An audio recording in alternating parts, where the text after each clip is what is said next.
Shalom again, everybody. Ariel Tzadok here from the KosherTorah School, found online at www.KosherTorah.com, bringing to you today's daily lesson in the Sefer Yetzirah.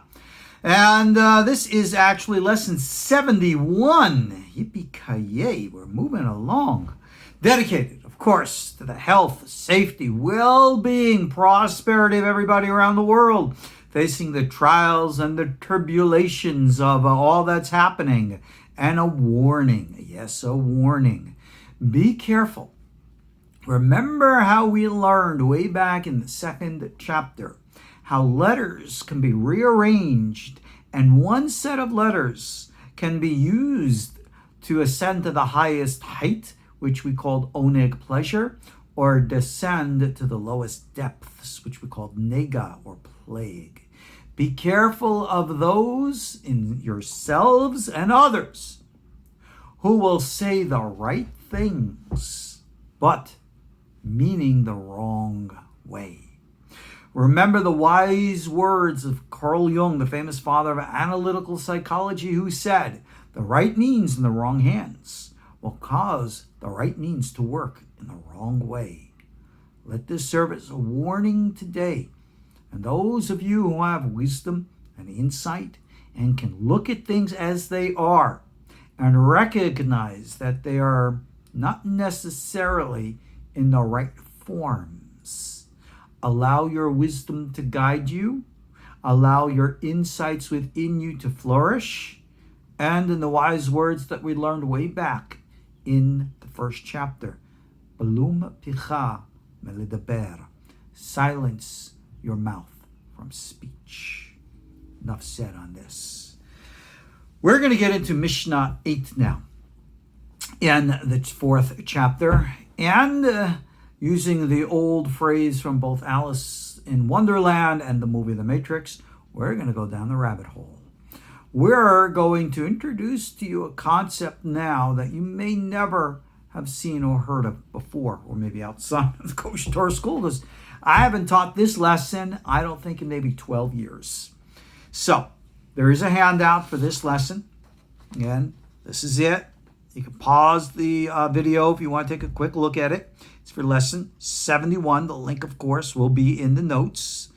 And we're going to learn about a curious distinction and a difference between Sefirotic energies and astrological energies. Now, there is a way of astrology, and then there is a way of astrology.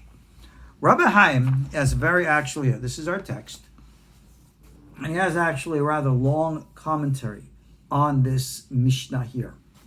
And I always like teaching this because it's good stuff.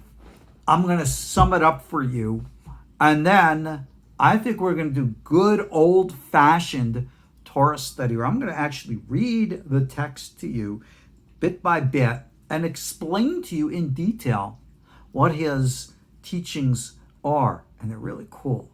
But to give you a bit of introduction, all right, what the heck? Let me just explain, and then we'll go into the text. And if it's a little repetitive, well, then it's helpful.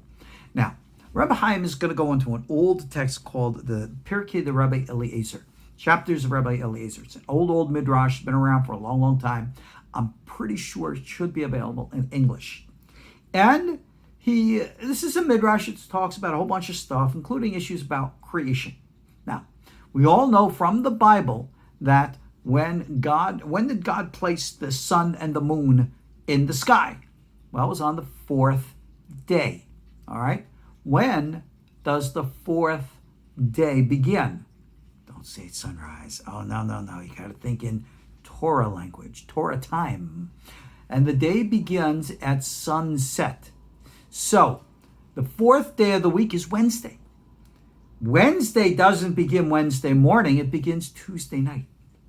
Now, Tuesday night is when the sun and the moon and the stars started to activate their energies, or what we would call the astrological influences.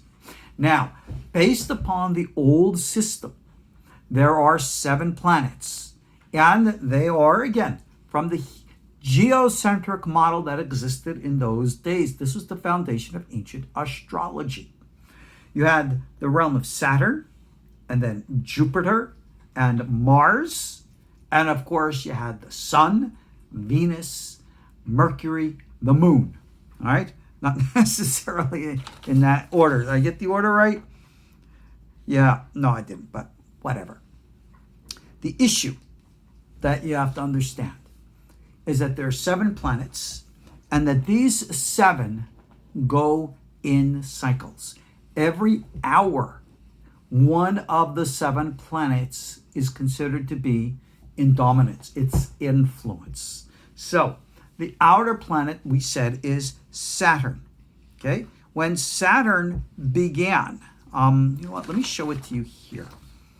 Here, this is from my book, Walking in the Fire. I just literally took it right out of the book and put it here so you can see. It's even the page number there, 418. It's from the Goral of Achitofel. And if you look at Tuesday night, remember, which is the beginning of Wednesday, all right? The first planet is our Saturn, followed by Jupiter, then Mars, then the Sun, Venus, Mercury, the Moon.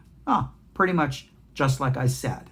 I got some of this stuff in the back of my head here. But anyway, got somebody calling me. We'll decline that. No, it doesn't decline, but too bad. Now, what happens after the 7?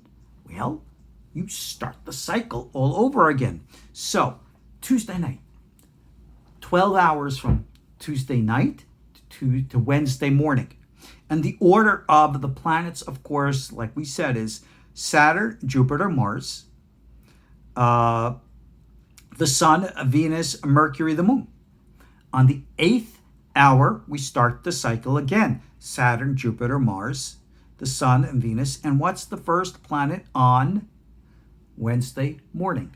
All right, Mercury. That's why it's called Miércoles, which I believe is that's Wednesday in Spanish. I think so. Remember, everything is raw and unedited. And if I'm in my thinking process, well, you're going to join with me. What can I say? But the point is, this is how astrology was put into effect. This is how Torah astrology works.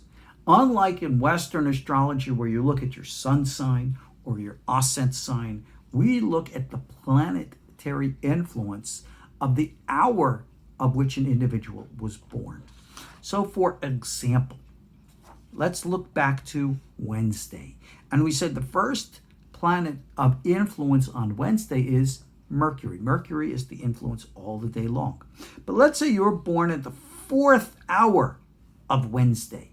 The 4th planet on Wednesday would be Jupiter. So Jupiter would be your planet, but Jupiter within Mercury.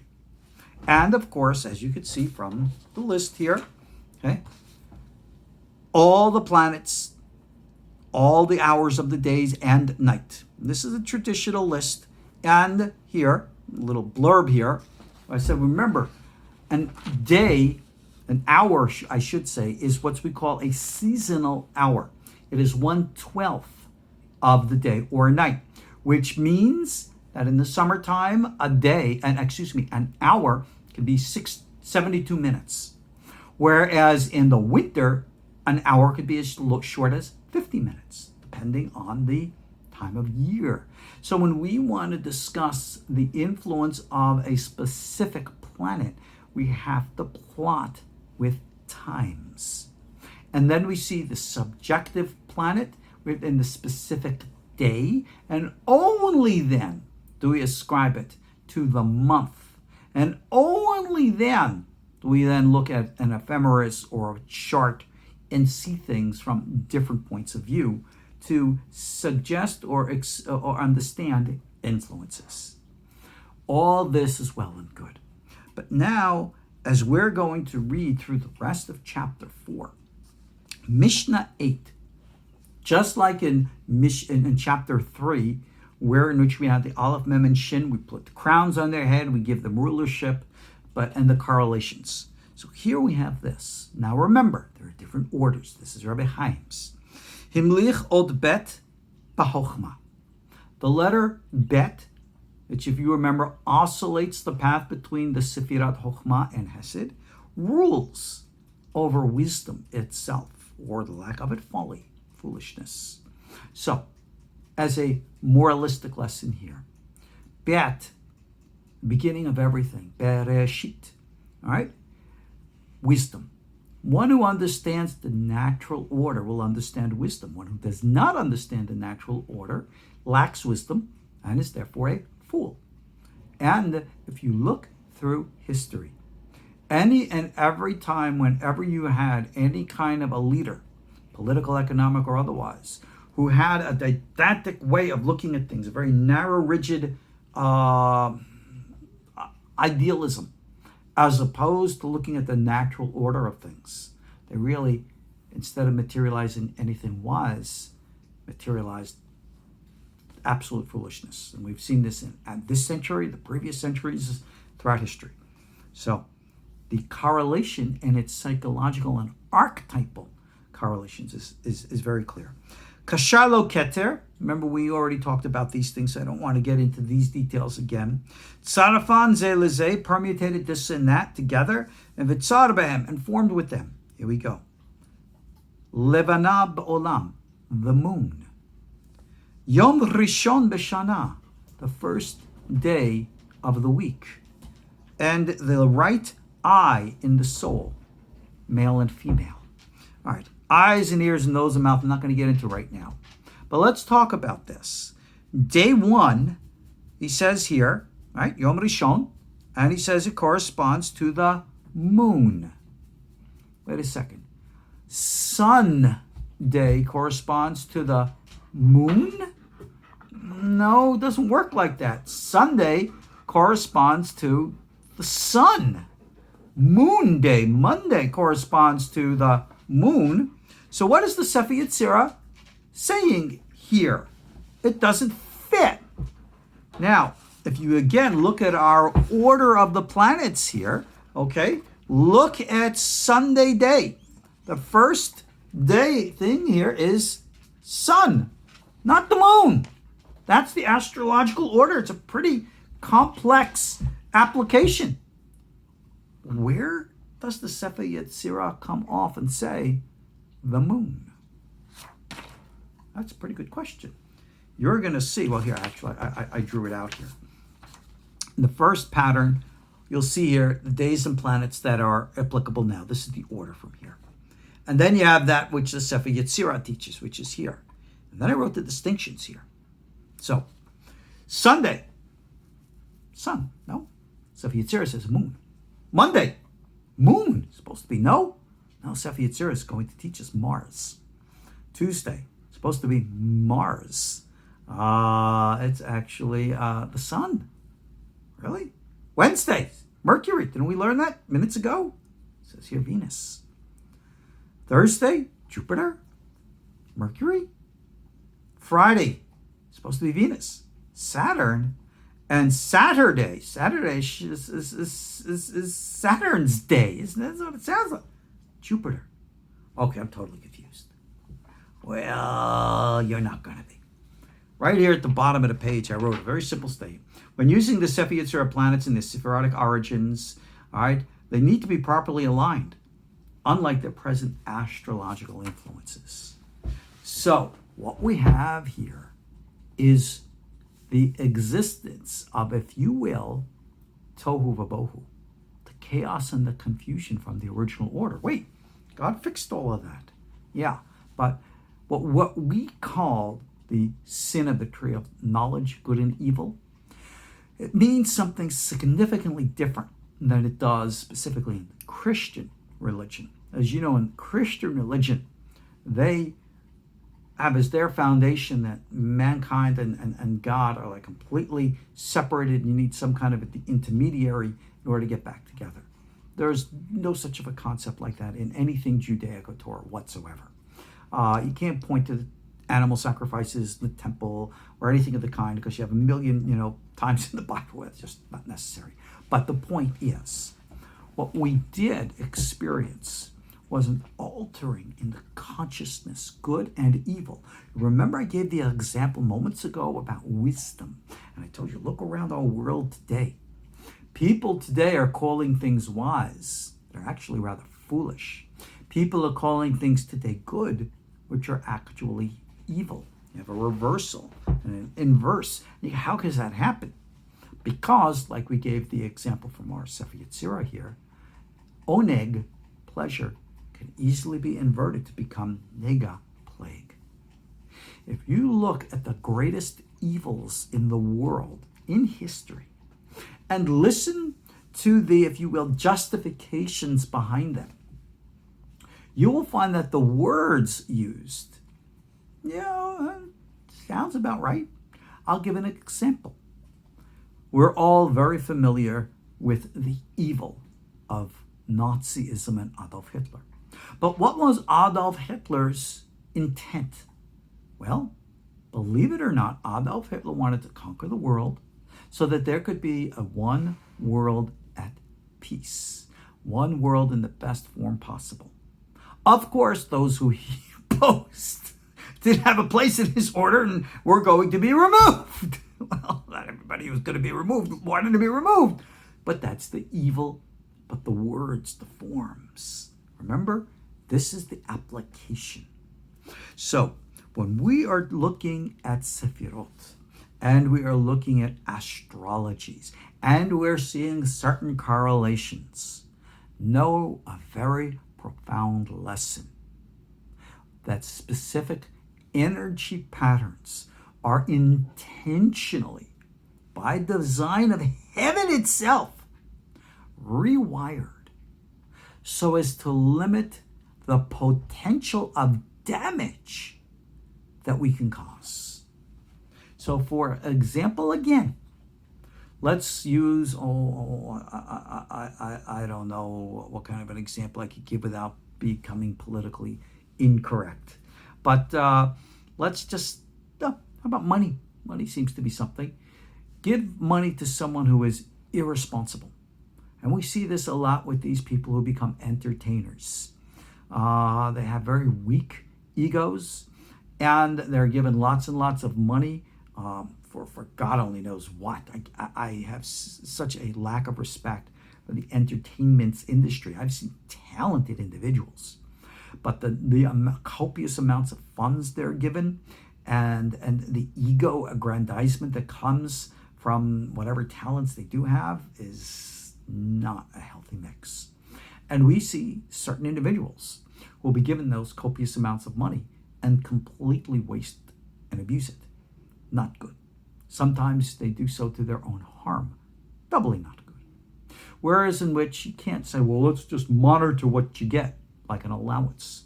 Well, think of it. If you had a child and you're a wealthy individual and your child is going to inherit $1 million or millions or billions now of dollars or euros or whatever the currency you have, are you going to make that monies available to the child at 12, 15, or even 18? You probably shouldn't. It would not be a smart and wise idea. You have to wait for there to be maturation. Well, it's the same thing with Sefirotic energies. Their wiring of the system is lessened so that our abilities of causing damage is lessened. That's really the secret here. So Reb Hayim opens up with his commentary, and I know I've given you an introduction, and we're going to go into this in detail over the next few lessons because I really want you to understand this, because this is a very humbling teaching. Before we even begin to discuss this Mishnah, Reb Hayim says, we have to give you an introduction. Hine, כל הכוכבים המזלות ושני המאורות נקבעו בתחילת ליל רביעי בשעת שבתאי כמבואר בפרק רבי אליעזר. All of the stars and the planets and all of the influencers established in the heavens, like we said, on the eve of Wednesday, in which the planet Shabtai was dominant, as is recorded in the book called the Chapters of Rabbi Eliezer, in the name of Rabbi Yochanan ben Zakkai, Rabbi Akiva, and Rabbi Eliezer ben Horikonos and Rabbi Akiva. Now, these are great sages, masters of the Ma'aseh Merkabah tradition. And it's worth our time and effort to go into this section in detail. So, this is our introduction into this. I'm going to pick this up in our following classes. We're going to go into the text. I'm going to learn it inside. And you're going to have a very profound insight, which I hope and pray is going to be as humbling as it is revealing. I'm Ariel Tzadok at the KosherTorah School, KosherTorah.com. I'll see you in our next class. Stay tuned. Shalom.